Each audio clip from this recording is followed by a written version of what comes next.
మీ పేరు? నా పేరు సుభాన్. కూటమి గవర్నమెంట్ అధికారంలోకి వచ్చి 18 నెలలు అయింది. చంద్రబాబు గారు, పవన్ కళ్యాణ్ గారు డబుల్ ఇంజన్ సర్కారు, అది మంచి ప్రభుత్వం అంటున్నారు. మీ అభిప్రాయం ఏంటి? ఎలా పనిచేస్తున్నారు మీరు? ఈ రోజు నీ కూటమి ప్రభుత్వం సూపర్ గా పనిచేస్తుంది. అన్న సంక్షేమ పథకాలన్నీ, సూపర్ 6 పథకాలన్నీ అమలు చేయడం జరిగింది. అలాగే సూపర్ GST కూటమి ప్రభుత్వం కలిసి ఇవన్నీ అమలు చేయడం జరిగింది. మధ్యతరగతి కుటుంబాలకు అలాగే పేద కుటుంబాలకు ఎంతో తోడ్పడతాయి. అలాగే ఫ్రీ బస్ పెట్టడం జరిగింది.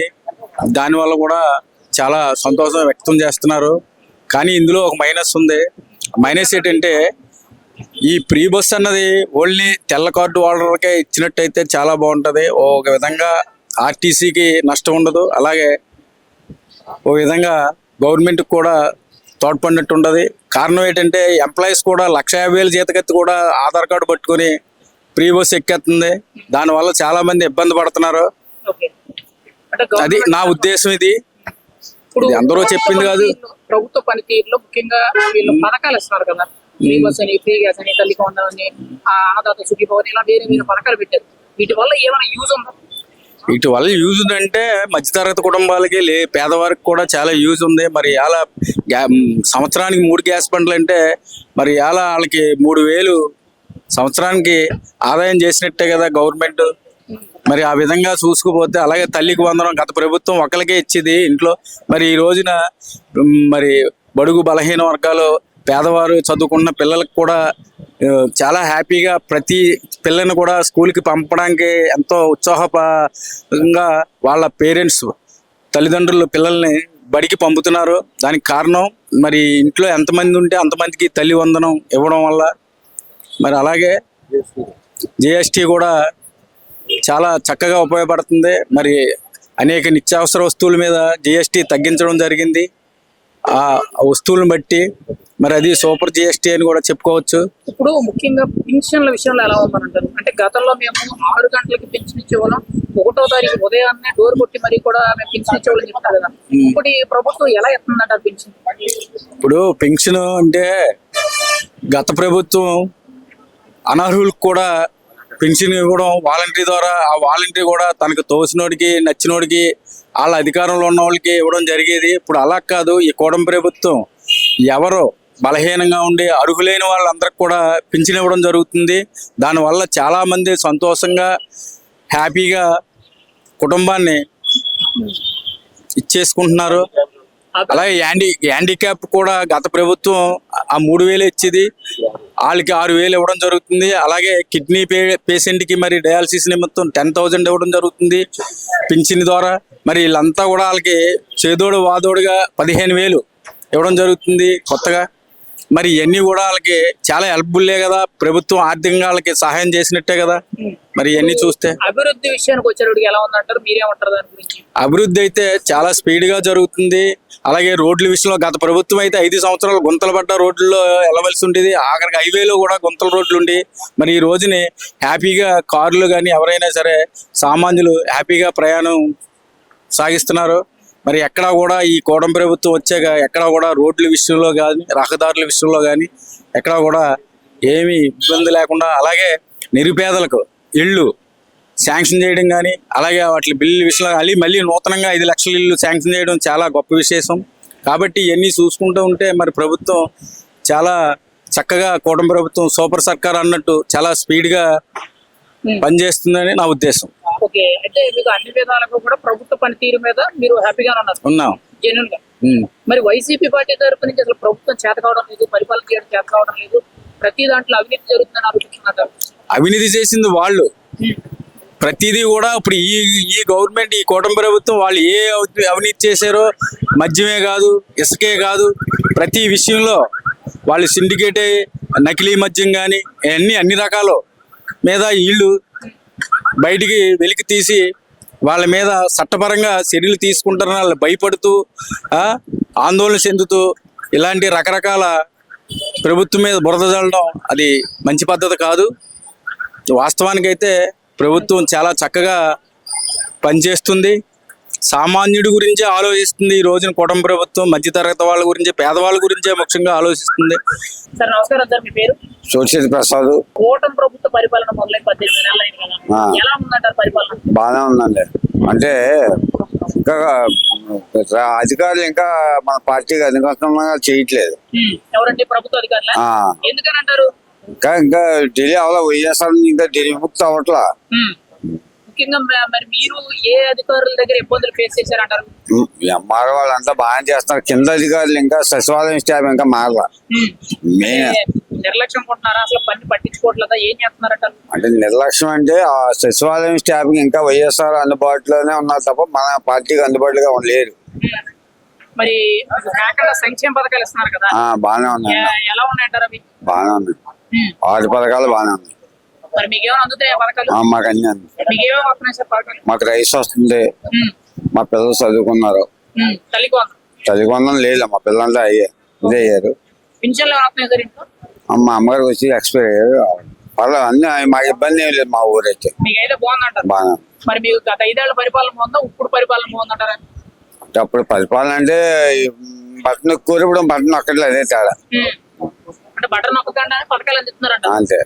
మరి జగన్మోహన్ రెడ్డి గారు నేను సుపరిపాలన చేశాను, అభివృద్ధి చేశాను, కోట్లు కట్టాను, సచివాలయాలు కట్టాను, మొత్తం అన్ని నేనే చేశాను, అసలు నా పరిపాలన చేయాలంటే ఎవరికి చేత కాదన్నట్టు మాట్లాడుతున్నారు. మీరేమంటారు?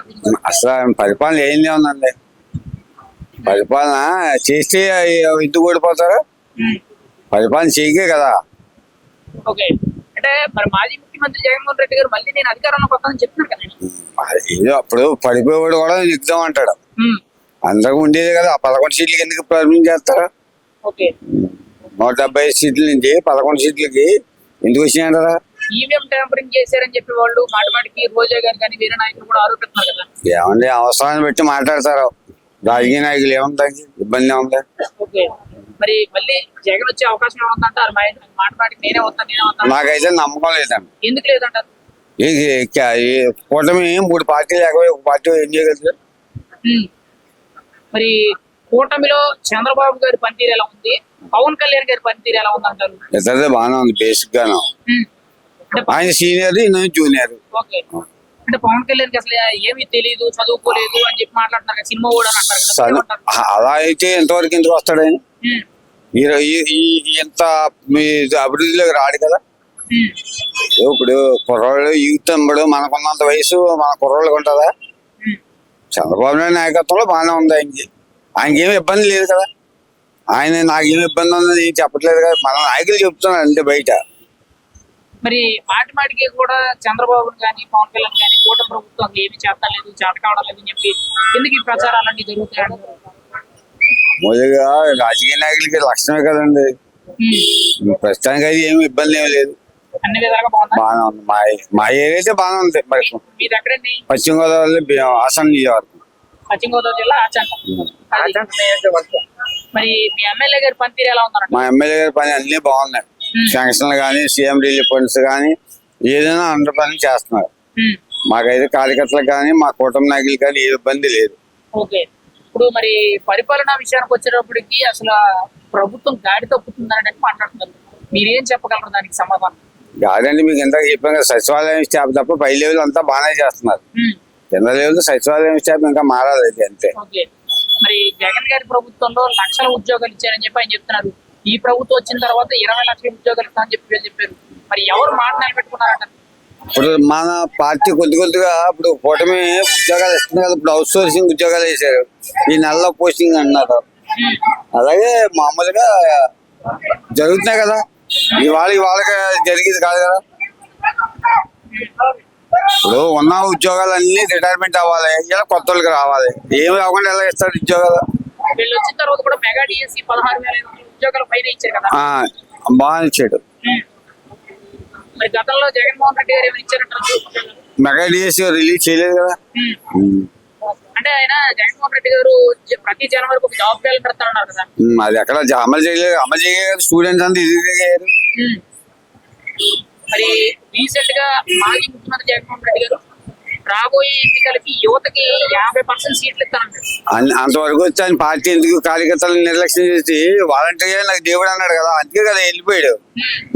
వాలంటీర్ వ్యవస్థ వల్ల కదా పోయింది పార్టీ. ఇవాళ అదే పరిస్థితి. అంటే వాళ్ళకి పనిచేయలేదంటారా? పనిచేసి ఎందుకు ఓడిపోతారు? కార్యకర్తలు నిర్లక్ష్యం చేసేది లేదా? ఎవరైనా కార్యకర్తలు నిర్లక్ష్యం చేస్తే ఎవరికన్నా ఉండే ఇబ్బంది అదే. మరి 50% యువ నాయకులకి కొత్త నాయకులకి ఇస్తానంటారు కదా, అది సాధ్యమేనంటారా? వాళ్ళు రాజకీయాల్లోకి వస్తే ఎలా ఉంటది అంటారు? ఏమంటే చిరంజీవి కంటే గొప్ప కాదు కదా, పార్టీ పెట్టాడు, ప్రజా ఆకర్షణ నాయకుడు, అతను ఏమయ్యాడు? ఇదే అంతే. ఏంటంటే తండ్రి మాటను బట్టి, రాజశేఖర రెడ్డి మాటను బట్టి అందరు చేశారు అంతే. ఇప్పుడు ఎవరు అంత అవసరం లేదు. జగన్మోహన్ రెడ్డి అంతే అంటే జగన్ గారు గెలిచింది తండ్రి పేరు చెప్పి అంతే 100%. మరి నేను అన్ని చేశాను, అంతా బాగా పరిపాలించానని చెప్తున్నారు కదా. అంతా పరిపాలించి 11 సీట్లు ఎందుకు వస్తాయి సార్? మరి ఈసారి 2029లో ఎవరు అధికారంలోకి వస్తారని అంటారు? జగన్ గారు వస్తే పరిస్థితి ఏంటంటారు? మనం ఇప్పుడు చూస్తున్నాం కదా, మళ్ళీ 3 రాజధానులు అంటాడు ఆయన. అసలు 3 రాజధానుల మీద మీ అభిప్రాయం ఏంటి సార్? ఒకటి చెప్పండి. మరి అది ఎక్కడ జరుగుతుందా? ఒక ఊరికి 3 పంచాయతీలు ఉంటాయి, నడుస్తుందా? ఇప్పుడు 2 సచివాలయాలు ఇచ్చాడు, అన్ని మళ్ళీ క్లస్టర్ లాగా తీసుకున్నాడు లేదా? ఇదే అంతే. అది ఒక మాటలో పరిపాలన తీరు విషయానికి వచ్చినట్టు ఎలా ఉందంటారు? బాగానే ఉంది, ప్రస్తుతానికి బాగానే ఉంది. ఇప్పుడు బోల్డ్ అప్పులు వెళ్ళిపోయిన రాష్ట్రం అభివృద్ధిలో తీసుకొస్తున్నాడు కదా, టైం పడుతుంది. ఇవాళ వీళ్ళైనా ఒకసారి అప్పులు క్లోజ్ అవ్వదు కదా, ఇదంతా తీసుకురావాలి కదా. ఆయన మాత్రం బాగానే చేస్తున్నాడు నాకు తెలిసిన. మీకైతే అసంతృప్తి ఎక్కడైనా కనిపిస్తుంది? ఏం లేదు. సార్ నమస్కారం సార్. మీ పేరు? నమస్కారం, షరీఫ్ అండి, నెల్లూరు. మాది సార్ కూటమి ప్రభుత్వ పరిపాలన మొదలై 18 నెలలు అయింది కదా. ఈ డబుల్ ఇంజిన్ సర్కార్ ఒకవైపు పవన్ కళ్యాణ్, ఒకవైపు చంద్రబాబు పనిచేస్తున్నాం, మంచి ప్రభుత్వం, మేము సంక్షేమ పథకాలు ఇస్తున్నాం, అభివృద్ధి చేస్తాం అంటారు. మరి మీకేమనిపిస్తుంది? ఒక వాటర్గా మీరు బాగుందండి, మంచి పరిపాలన, పథకాలు బాగుంది, డెవలప్మెంట్ బాగుంది. ఇంకేం కావాలి? మరి సంక్షేమ పథకాల్లో మీకేమైనా అందుతున్నాయి? అందుతుందండి, ఏం అందుతున్నాయండి? పెన్షన్ అండి, ఓకే. ఎంత ఇస్తున్నారు? 4,000 ప్రయాణకు వస్తుందా? వస్తుంది. ఓకే. మరి అభివృద్ధి విషయానికి వచ్చేటికి ఎలా ఉందండి? బాగుందండి, అమరావతి, పోలవరం రోడ్లు ఎలా ఉన్నాయంట? ఓకే. బాగుంది. బాగున్నాయి. మాటలో ప్రభుత్వ పనితీరు ఎలా ఉందన్నట్టు మీరేం చెప్తారు? బాగుందని చెప్తాం. బాగుంది. మరి ప్రభుత్వ పనితీరు బాగోలేదని చెప్పి మాజీ ముఖ్యమంత్రి జగన్మోహన్ రెడ్డి గారు చెప్తున్నారు, మీరేమంటారు? లేదండి, బాగుందండి, బాగుంది, పరిపాలన బాగుంది. మరి ముఖ్యంగా అభివృద్ధి విషయానికి వచ్చేటప్పుడు అసలు పట్టించుకోవడం లేదు. అభివృద్ధి నిరుద్యోగులకి ఉద్యోగాలు ఒకటే ప్రాబ్లం, చేయాలి, అంతా బాగుంది. అది ఒకటి డెవలప్ చేస్తే చాలా బాగుంది. మరి రీసెంట్ గా విశాఖ నగరానికి గూగుల్ డేటా సెంటర్ ఒక కంపెనీ తీసుకొచ్చాం అని చెప్పి వాళ్ళు చెప్తున్నారు కదా, దానివల్ల యూజ్ ఉందంటారా? తెలియదండి, తెలియదు. మరి ఓవరాల్ గా థ్యాంక్ యూ. చాలండి.